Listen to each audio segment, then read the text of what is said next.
Hey, I'm Dan Bongino, host of the Renegade Republican podcast here at Conservative Review, and we're here walking down Pennsylvania Avenue on what's going to be the inaugural parade route, and it's bringing back a lot of memories. I was here 8 years ago with President Barack Obama at the time, right after he was inaugurated. It was a historic moment. I kind of miss being in the Secret Service a little bit. I didn't expect this. I actually didn't want to come down to D.C. to do it, but now it feels pretty good. But I remember on game day that day, this was my zone, looking at all of these different threats. And, you know, as a Secret Service agent, you don't see buildings, you see elevation points. You know, you can see all around with all these buildings. A big concern that day was, how do we keep the people off the roofs? So obviously you have to post the buildings. We had to put agents everywhere. So, you know, what you're seeing on camera on game day for the inauguration, agents here, agents there, uniformed cops there, you're not seeing everything. There are people behind the scenes preventing people from accessing rooftops. There's obviously a huge sniper threat, because in 2009 when I did this was where Barack Obama was out of the car and waving, and it was freezing, but I remember my spidey senses going crazy, thinking, okay, snipers, medical emergencies, like God forbid the president were to trip. I mean, these are the things in the Secret Service you have to think about. Like, what if he sprains an ankle? What would you do right here?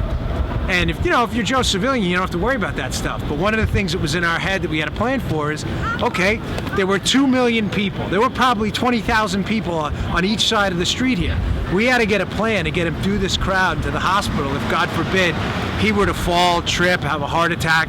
Again, little things you don't have to think about when you're here and you're just having a good time. Another big threat here was chemical, biological attacks. I mean, it's open air, but it's still a huge threat.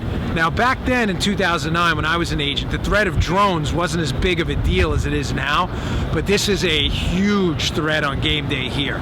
You get a drone overhead down Pennsylvania Avenue dropping some green smog on the crowd, you're going to have a really big problem. So I know from my sources and talking to a lot of guys that they're working on right now decon plans, drone plans to keep them out of the sky. You can't fly a drone over the parade route on game day. Really big deal.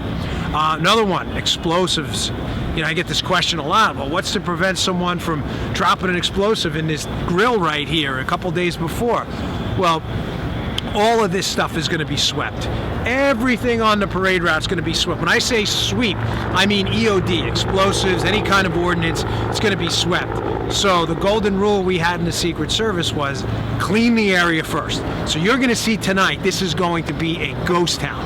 There's going to be nobody here but security and military. At about midnight tonight, they're going to shut it down. So they're going to clean it, everybody out. Then they're going to post it, and they're going to put agents at all these checkpoints.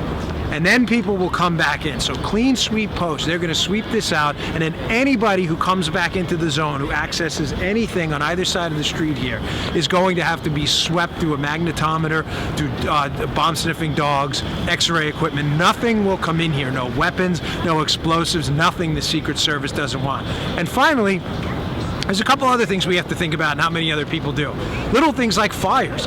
There's always a threat of a Molotov cocktail. Somebody, God forbid it happens, but somebody gets hit with a Molotov cocktail. I mean, you have to think about these little things. What are we going to do for fire suppression? Even though it's not indoors and it's outdoors, the Secret Service doesn't have the luxury of saying, you know what, that's not going to happen. There's not going to be a fire. You have to plan for that. Fire suppression assets, crowd control if there is a fire. How do we get people out of here? How do we open the gates quick enough so people can leave? I just gave you and walked you through the tenets of and the core components of a Secret Service advance. I mean, you'll see I'm even noticing now they took out all. You notice there's no street lights behind us in the middle of the street.